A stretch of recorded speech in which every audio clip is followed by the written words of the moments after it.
Olá, Fernando. Vou estar falando sobre os processadores, memória RAM e placa-mãe e o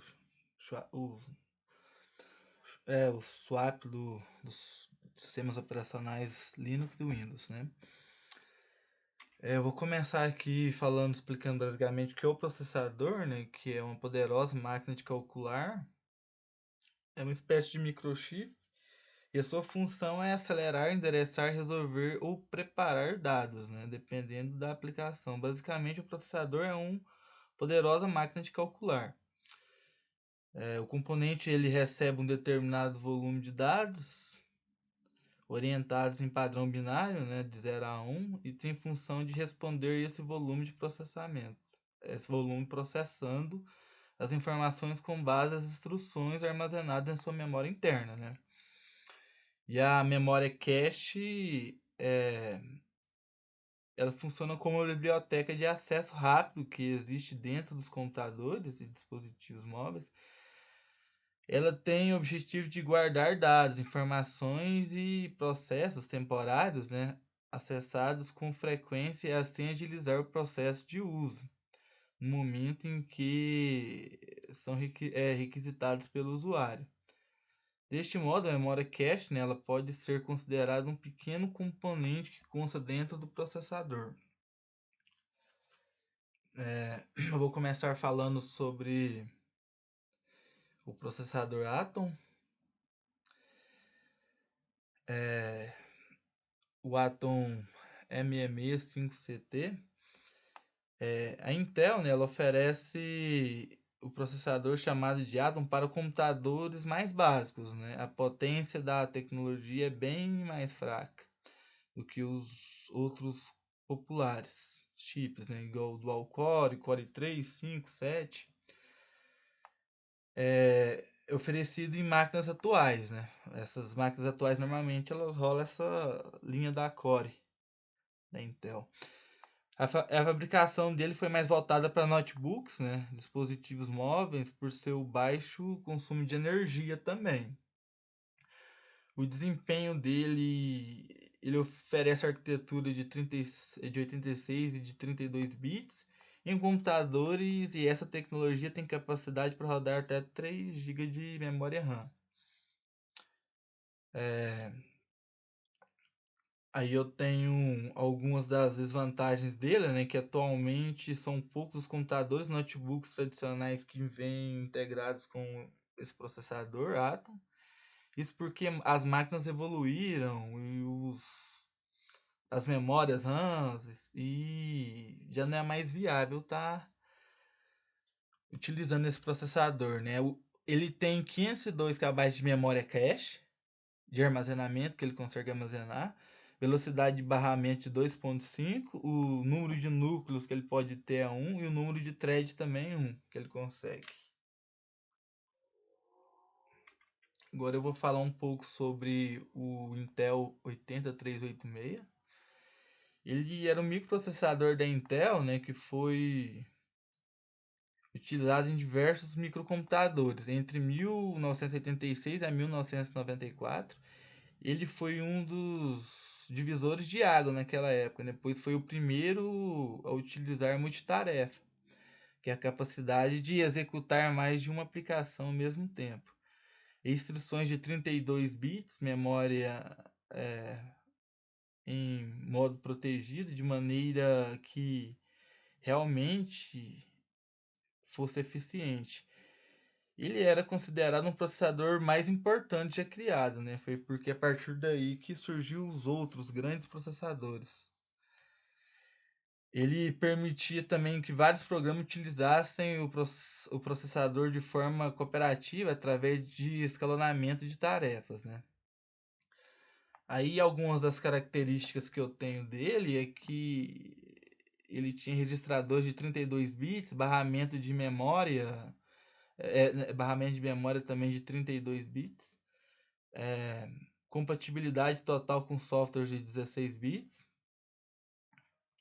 suporte de memória virtual e de modo virtual também, né, que permitia a execução de software de 16 bits. A memória cache dele era de 64 KB E ele tinha duas versões, né? ADX e SX. O processador da Intel, a Intel Pentium MMX, ele é um processador que foi lançado em 1996 e foi integrado no final da família Pentium 1, né? Ele chegou ao mercado acompanhado de uma forte companhia de marketing. Na época, ele era uma grande promessa. As instituições da MMX permitiam empacotar determinadas instruções e que multiplicava o poder teórico do processador, permitindo que ele processasse até 4 instruções de 16 bits, ou até 8 instruções de 8 bits, como se fosse uma única instrução, né? O grande problema é que as instruções MMX eram destinadas ao processamento de números inteiros, né? Em uma época em que o processamento de instruções de ponto flutuante usados por jogos, aplicativos, compreensões de áudio e vídeo se tornava cada vez mais importante e ele não tinha capacidade. O MMX, né, ele foi lançado em versões de 2233 MHz, ambas compatíveis com a grande maioria das placas socket que já existia, né? E mais tarde foi lançada uma versão de 266 MHz, né, destinada mais para notebooks. Ele também foi o primeiro processador da Intel a usar um encapsulamento plástico com um dissipador metálico, né, ao contrário do encapsulamento de cerâmica usado nos anteriores. Ele tinha um núcleo também, a memória cache dele era de 512 KB, a frequência de processamento dele era de 233 MHz, a velocidade de barramento de 66. Agora eu vou começar falando sobre as memórias RAM, né? A memória RAM é basicamente um componente de hardware mais importante. Ele é um componente importante como qualquer computador, isso pois ele trabalha junto ao processador, né? Para transportar dados e informações dos programas instalados no PC. Todavia, esse tipo de tecnologia não armazena arquivos permanentes, né? Grande diferencial da memória RAM para o HD, que o HD ele armazena os dados e a memória RAM não. Eu vou estar falando sobre a memória RAM DDR2.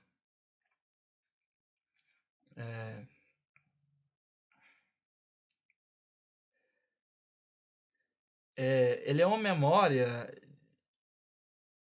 é uma memória da linha DDR, né? Se diferencia pela sua capacidade de realizar duas operações por ciclo, clock, ao invés de uma.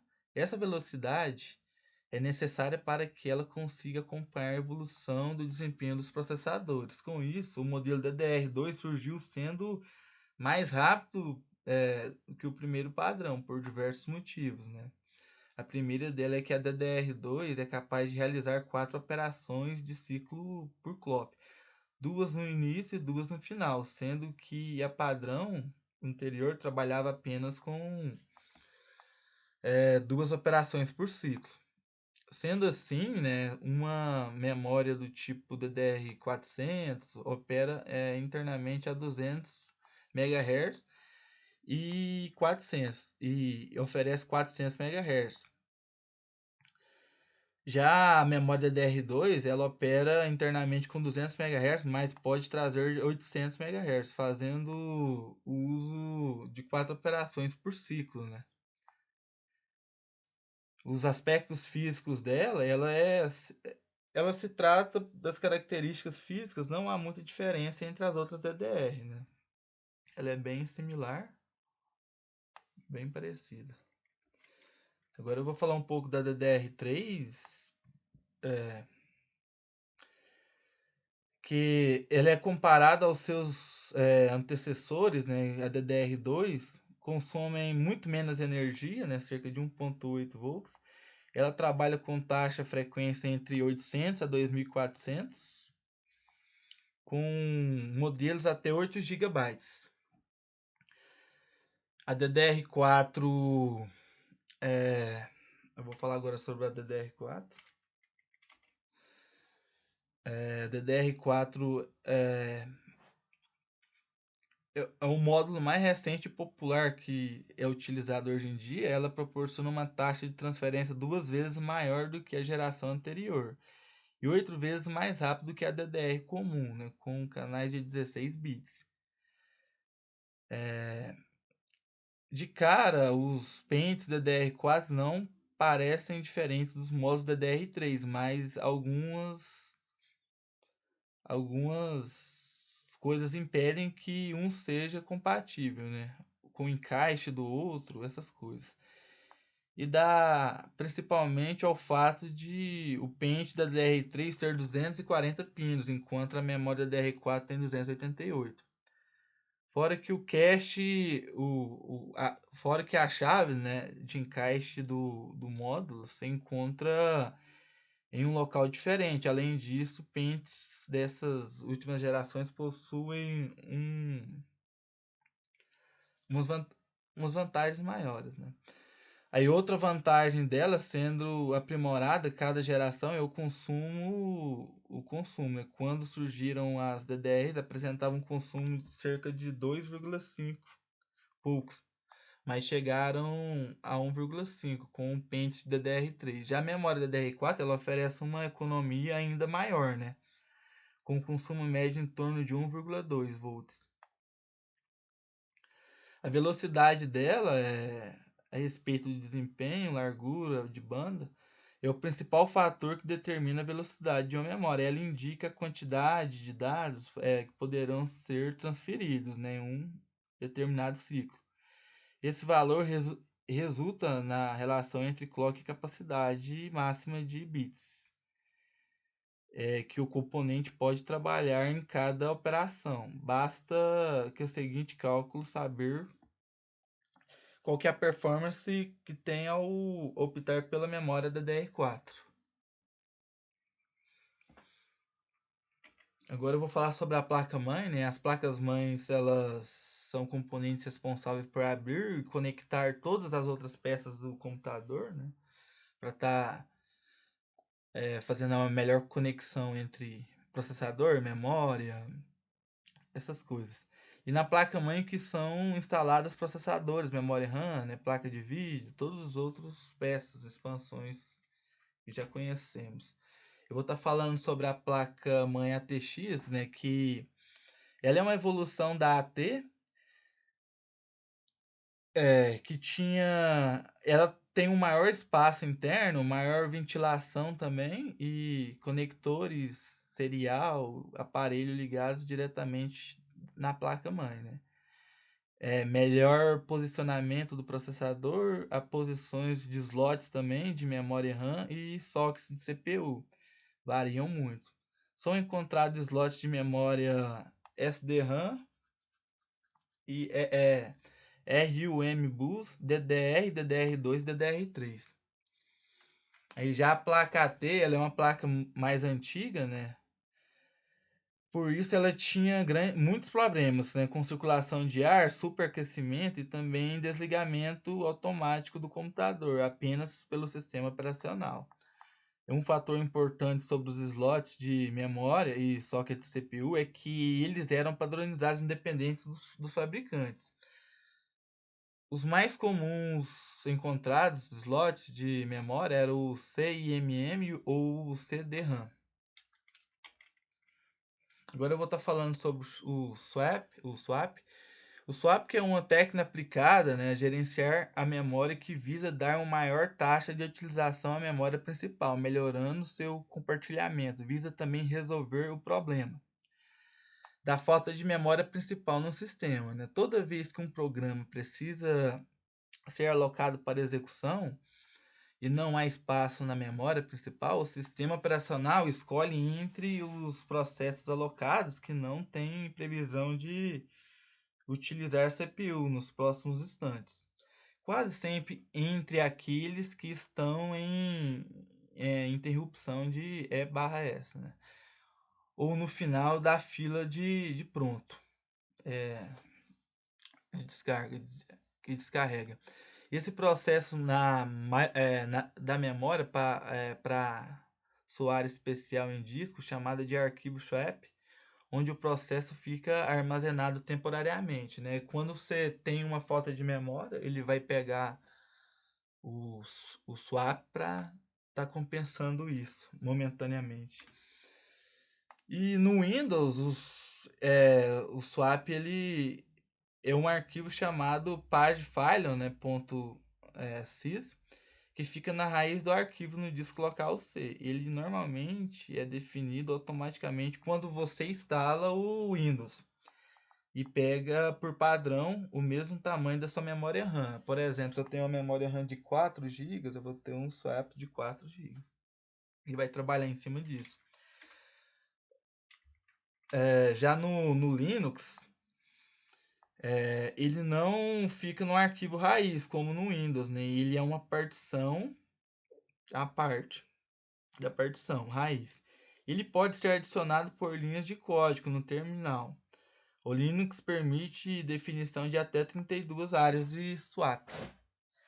Então é isso, Fernando. Muito obrigado. Dei uma breve explicação aí sobre esse conteúdo. Falou!